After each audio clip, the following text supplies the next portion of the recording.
আসসালামু আলাইকুম। আবার নতুন একটি ব্লগে সবাইকে ওয়েলকাম। আশা করছি সবাই ভালো আছো। আকাশে প্রচণ্ড মেঘ আর শুকনো বাতাসও উঠে গেছে। তো মায়ের কিন্তু এই খড়িগুলো অনেক শুকিয়ে গেছে। আর এই খড়িগুলো কোন খড়ি জানো? এগুলো যখন আমাদের বাড়িতে অনেক ছিমের গাছ হয় তখন এই ছিমের গাছগুলো শুকিয়ে এরকম করে খড়ি বানানো হয়। খড়ি বানিয়ে চুলাতে চাল দিয়ে মা হচ্ছে ভাত রান্না করে। আর এখন গ্যাসের যে দাম, বিদ্যুতের যে অবস্থা, খড়ির ওপর নির্ভর করা ছাড়া কিন্তু আর কোনো উপায় নেই। তো গ্রামে বাড়ি হওয়ার কারণে কিন্তু অনেক সুবিধা হয়। খড়ির জন্য আলাদা করে টেনশন করতে হয় না। আর আমাদের প্রচুর পরিমাণে সুপারির গাছ আছে। সুপারির গাছ থাকার কারণে সুপারির গাছের ঠোলগুলো কিন্তু আমরা কাজে লাগাতে পারি। মানে সুপারির গাছের যে পাতাগুলো হয় সেগুলো কিছুদিন পর পর ঝরে যায়। তো সেগুলো শুকিয়ে কিন্তু আমার মা খড়ি হিসাবে ব্যবহার করে, লার্কি হিসাবে ব্যবহার করে। তো এইটা হচ্ছে কাজগুলো বয়স্ক মানুষের কাজ। তারপরে আমি এগুলো করতেছি কেন? অনেকেই কমেন্ট করে, এর আগে একটা ভিডিও ছেড়েছিলাম। তো সবাই বলতেছিল এগুলো বুড়া মানুষের কাজ, বয়স্ক মানুষের কাজ, আপনি কেন করতেছেন? আসলে কাজ বুড়া চেংড়া দিয়ে কিছু না। আমাদের বাড়িতে আর কেউ নেই মাকে হেল্প করার মতো আমি ছাড়া। তো মায়ের এই কাজগুলো আমি মেয়ে হয়ে যদি না করি তাহলে কেমনে সম্ভব হয়? তাই মায়ের কাজগুলো সব আমি করতেছিলাম। আর যেহেতু বিকেল বেলা এই কাজগুলো শেষ করে গোসল করতে হবে, আরো অনেক কাজ আছে সেগুলো করতে হবে। আর অনেকগুলো লার্কি, কিন্তু এগুলো দেখো কতগুলো হয়েছে। ওখানে যখন ছিল তখন মনে হচ্ছিল অল্প, কিন্তু অনেকগুলো কিন্তু হয়ে গেছে। আর এদিকে ওখানে সাইকেল রেখেছে, আমাদের পানের বরজ আছে, পানের বরজে কাজ করতেছে ভাইয়া। তো উনি কিন্তু উঠে যাবে এদিক দিয়ে, তো সাইকেল যেহেতু যাবে তো আমাকে রাস্তা তাড়াতাড়ি পরিষ্কার করে দিতে হবে। আর মোটু দেখো কেমন দুষ্টামি করতেছে, ও আমারে কাজ করতে দিতেই চায় না। যেখান দিয়ে আমি যাব সেখানে রাস্তা আগলে বসে থাকে, ওকে শুধু আদর করতে হবে। আর এর মধ্যে দেখো কে যেন আমাদের জমির থেকে পাটের শাক তুলে নিয়ে এসে দিয়ে গেছে। এই শাকগুলো কে কি নামে চিনো জানি না, তবে আমাদের উত্তরবঙ্গে এগুলো হচ্ছে পাটের শাক। আর পাট শাক কোনটা জানো? ওই যে সোনালী আঁশ যেটাকে বলা হয়, এটার চারা এগুলো। তো অনেক জমিতে হওয়ার কারণে কিছুটা তুলে নিয়ে আসছে শাক খাওয়ার জন্য। আর মায়ের এই শাকগুলো খুব পছন্দ, আমারও অনেক বেশি পছন্দ। তবে একদম জালি জালি, একদম ছোট ছোট, যার কারণে বাছতে একটু কষ্ট হচ্ছে। বড় হলে তাড়াতাড়ি করে বাছা যায়। তো এগুলো মায়ের সাথে করে, মা যেহেতু এখন বসে থাকতে পারে, একটু সুস্থ হয়েছে, তাই মায়ের সাথে বসে বসে এই শাকগুলো বেছে নিচ্ছিলাম।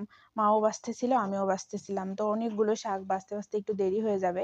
তো এর মধ্যেই একজন কি করেছে জানো? আমাদের বাড়ির পাশ দিয়ে যে গ্রামের মানুষ যাওয়া আসা করে, তো ওই গ্রামের মানুষের রাস্তাতে একটা পেঁপে গাছ আছে। তো শাকগুলো বাছতেছি, আর শাকগুলো তো বেশি শেষ করতে হবে। এর মধ্যে আমি একটু ভিডিও ফুটেজ নিচ্ছিলাম, এক হাত দিয়ে ক্যামেরা ধরে আর এক হাত দিয়ে কাজ করতেছিলাম। তো এটা তো কোনো কাজের লক্ষণ নয়, অকাজ বলা চলে। তো ভাবছি যে ক্যামেরাটা রেখে আমি একটু মায়ের সাথে তাড়াতাড়ি করে বেছে নিলে তাড়াতাড়ি হয়ে যাবে। তো আমিও তাই করার চেষ্টা করতেছিলাম। তো ভাবলাম যে তোমাদের জন্য একটু ফুটেজ রাখি। তোমরা এগুলোকে কে কি নামে চিনো একটু অবশ্যই কমেন্ট করে জানাবে, যে এগুলোকেও চিনো কিনা, এগুলোকেও কখনো খেয়েছো কিনা। কারণ এর আগে একটা ব্লগ ছেড়েছিলাম আমি সজনে ডাঁটা এক দাদা ভাই কমেন্ট করেছে সজনে ডাঁটা নাকি বাপের জন্মেও সে দেখেনি। অনেকেই আছে অনেক জিনিস চিনে না। তোমরা যদি না চিনে থাকো তাহলে অবশ্যই কমেন্ট করবে। আর বা কেউ, তো যাওয়ার সময় দেখো লাল টুকটুকে কি সুন্দর একটা পেঁপে, লাল বলা চলে না, এটাকে কি যে হলুদ কালার বলে, আর যাই হোক, একটা পেঁপে ছিল আমাদের গাছে পেকে, তো পাখিতে যদি খেয়ে যায়, তাই রাস্তার ধার দিয়ে একজন যাচ্ছিল, তো উনি বলতেছিল তোমাদের পেঁপে গাছে পেঁপে পেকে আছে, তোমরা যদি না খাও তাহলে কিন্তু পাখিতে খেয়ে যাবে। তো উনি হচ্ছে পেঁপেটা পেড়ে দিয়ে গেছে। তো মা শাক বাছতেছে, আমিও বাছতেছিলাম। তো শাক বাছা প্রায় হয়ে গেছে। তো মাকে বলতেছিলাম মা পেঁপেটা ছিলে নেই, দেখো কি সুন্দর করে পেঁপেটা আমি ছিলে নিয়েছি, এখন সুন্দর করে কেটে পিস পিস করে মা আর আমি বসে বসে খাবো এটা। তো এরকম করে সুন্দর করে কেটে নিচ্ছে। আমার এক হাতে কিন্তু ক্যামেরা, যার কারণে আমি এক হাত দিয়ে পেঁপেটা কাটলাম। আর এর মধ্যে দেখো কি সুন্দর বীজ, এই বীজগুলো কিন্তু আমি সুন্দর করে আবার লাগিয়ে দিব, আর এখান থেকে কিন্তু সুন্দর গাছ আসবে। আর এই পেঁপেগুলো জানো অনেক মজার হয়, এই গাছের পেঁপেগুলো পাকলে খেতে যে এত বেশি মজা লাগে, কিন্তু আমাদের আগে পাখিতে খেয়ে নেয়। পাখির সাথে তো আর পাল্লা দিয়ে চলতে পারি না, কখন যে পেঁপে পাকে, গাছের ফল কখন যে পাকে বোঝা খুব কষ্টদায়ক হয়ে যায়। যাই হোক, পেঁপেগুলো এরকম করে সুন্দর করে নিয়ে এরকম করে রাখছি, যাতে পেঁপেগুলো হচ্ছে মাও খেতে পারে আমিও খেতে পারি। তো আমি একটু পিস পিস করে নেওয়ার চেষ্টা করতেছিলাম, যে পিস পিস করে নিলে মায়েরও খাওয়ার সুবিধা হবে, আমারও খাওয়ার সুবিধা হবে, তাই এরকম করে পিস পিস করে নিচ্ছিলাম। আর বিশ্বাস করো বিকেলবেলার যে অবস্থা, আমাকে গোসল করতে হবে জানো, আমি এখনো গোসল করিনি, খাওয়া দাওয়া শেষ করিনি, এখন পেঁপে নিয়ে শাক নিয়ে মায়ের সাথে আবার বসে পড়েছি। আর আমার যেদিন একটু অটাইম হয়ে যায়, দেখো পেঁপেটা কিন্তু অনেক মজার। তো অনেক বেটাইম হয়ে যায়, সেদিন গোসল করতে আর ইচ্ছে করে না। তো এরকম করতে করতে দেখো শাকগুলো সব বাছা হয়ে গেছে। পেঁপেও খাওয়া কমপ্লিট হয়ে গেছে। পেঁপেটাও একটু রেখে দিয়েছি, যদি হচ্ছে আম্মা খায় পরে বা অন্য কাউকে দেয়। যেহেতু আম্মার শ্বাসকষ্টের সমস্যা হয়ে গেছে, হার্টের সমস্যা হয়ে গেছে, ডায়াবেটিসের সমস্যা হয়ে গেছে। মায়ের হচ্ছে খাবার-দাবারের মধ্যে অনেক নিয়মকানুন চলে আসছে। তারপরেও আম্মা কোনো কিছুই বাদ দিতে চায় না। বলে সবকিছুই খাবো যতদিন বেঁচে থাকি, যা হয় হবে। যাই হোক দেখো শাকগুলো কিন্তু বেছে নিয়েছে, অনেক সুন্দর দেখা যাচ্ছে। আর তোমরা অবশ্যই কমেন্ট করে জানাবে এই শাকগুলো কে কোন এলাকায় কি নামে চিনো, আর অবশ্যই কিভাবে খাও আমাদেরকে জানাবে। আর এদিকে দেখো কথা বলতে বলতে কে যেন একজন মাকে মরিচের চারা দিয়ে গেছে, কখন আমি জানি না। তো মা আমাকে বলতেছিল যে মা এই চারাগুলো তুমি লাগাই দিয়ে আসো, নয়তোবা হচ্ছে পরে লাগালে যদি রোদ টোদ বের হয় তাহলে আর হবে না, মরে যাবে। তো ভাবলাম যে রাত্রে যদি আবার বৃষ্টি হয় তাহলে এখনই লাগিয়ে দেই। আমার কিন্তু কাজ করতে করতে প্রায় সন্ধ্যা হয়ে আসছে দেখো। তার মধ্যে আমি আবার কি করলাম, মরিচের চারাগুলো নিয়ে চলে গেলাম। দেখো একটা লাগিয়ে দিয়েছি অলরেডি, কি সুন্দর দেখো এখান দিয়ে যে শাক বুনেছি সেই শাকের জায়গাতে। আর এখানে দেখো এখানে একটা লাগিয়েছি, আর বালতি ভর্তি করে পানি নিয়ে এসেছি, নিয়ে এসে মগ দিয়ে দিয়ে দিচ্ছি। কারণ এখন যে বৃষ্টি হচ্ছে তেমন সাটে বৃষ্টি হয় না, টুপটুপ করে বৃষ্টি হয়। আর অলরেডি এখানে দেখো 3টা বেগুনের চারা লাগানো হয়েছে, সেটাতেও পানি দিয়ে দিলাম।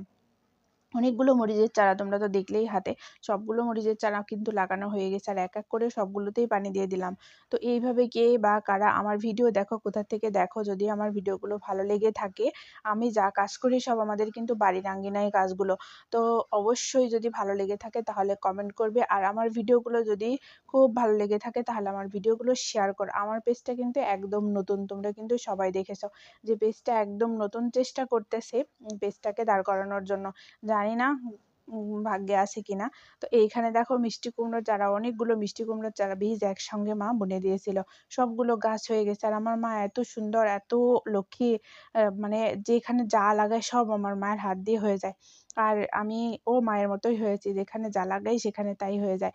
তো দেখো গাছগুলো সবগুলো গাছে পানি দিয়ে দিচ্ছি, যাতে গাছগুলো রাত্রের বেলা সারা রাতে সুন্দরভাবে উঠে যায় আর না হয়। আর এখানে দেখো পিপির গাছগুলো লাগিয়েছে অনেক সুন্দর। মোট কথা হচ্ছে আমাদের বাড়ির আশেপাশে যতটুকু জায়গা ছিল সবগুলো জায়গাতে আমি সুন্দর করে, এর আগে দেখেছো যে আমি মায়ের লাউয়ের জাংলা, চাল কুমড়ার জাংলা সবকিছু ভেঙে আবার নতুন করে সুন্দর করে করেছি। তো হ্যাঁ আমার অনেক কষ্ট হয়েছে, কিন্তু আমি মায়ের কাজগুলো যে কমপ্লিট করতে পেরেছি, মায়ের যে আর কষ্ট করতে হবে না, এতেই আমি অনেক খুশি।